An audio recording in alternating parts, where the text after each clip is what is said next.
Breaking Mzansi Insider reports. South Africa is undergoing a major shift in its immigration policy following the approval of a revised immigration white paper.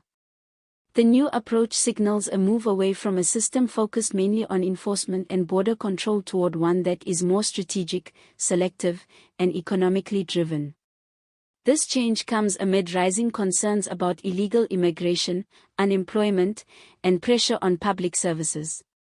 A key feature of the new policy is the introduction of a more merit-based immigration system.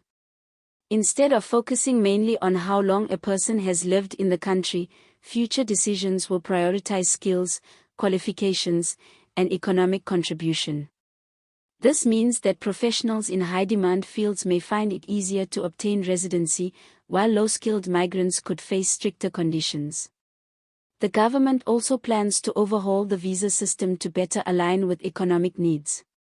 New visa categories are expected to target skilled workers, investors, remote employees, and specialized talent. In addition, digital systems such as electronic travel authorization and biometric tracking will be strengthened to improve border management and reduce illegal activity. Another important change involves asylum and refugee procedures. The introduction of stricter rules, including the first safe country principle, could limit asylum claims for individuals who have already passed through other safe nations. While the government argues this will prevent abuse of the system, critics warn it may increase hardship for vulnerable migrants and create diplomatic pressure within the region. The revised immigration white paper is expected to bring noticeable changes to how South Africa manages its borders and foreign nationals in everyday practice. One of the most immediate impacts will likely be seen at ports of entry, where tighter screening, digital verification systems, and biometric checks are set to become standard. This is intended to reduce illegal entry and improve the accuracy of identifying individuals entering the country. Another major area of change will be the labor market. By prioritizing skilled migration, the government aims to address critical shortages in sectors such as healthcare, engineering, information technology, and education. However, this shift could also intensify competition for jobs and raise concerns among local communities already struggling with unemployment and economic pressure. The asylum system is also expected to undergo stricter management, with more detailed assessments and faster decision-making processes.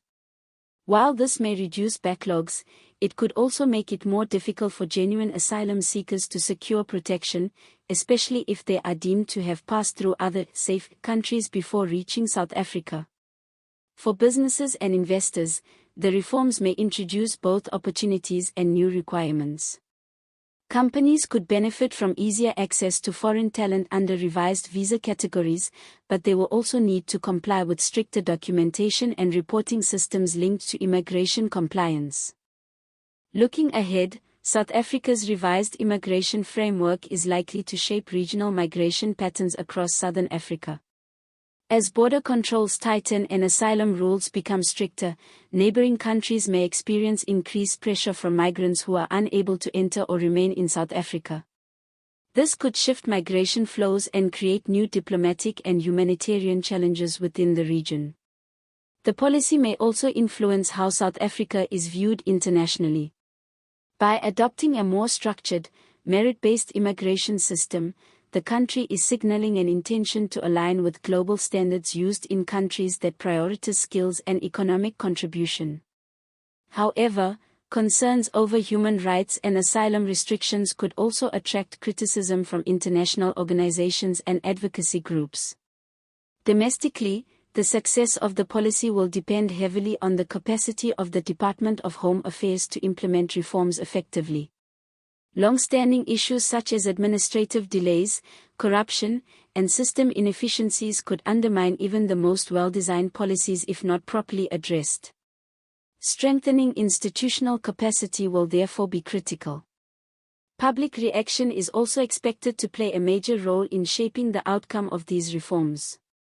Immigration remains a sensitive and often polarizing issue in South Africa, with debates frequently linked to unemployment, service delivery, and security concerns.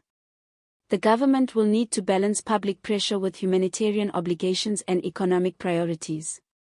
In conclusion, the revised Immigration White Paper represents a bold attempt to redefine how South Africa manages migration in a changing global environment. While it promises improved control, efficiency, and economic alignment, its long-term impact will ultimately depend on implementation, regional cooperation, and the ability to manage both opportunity and risk.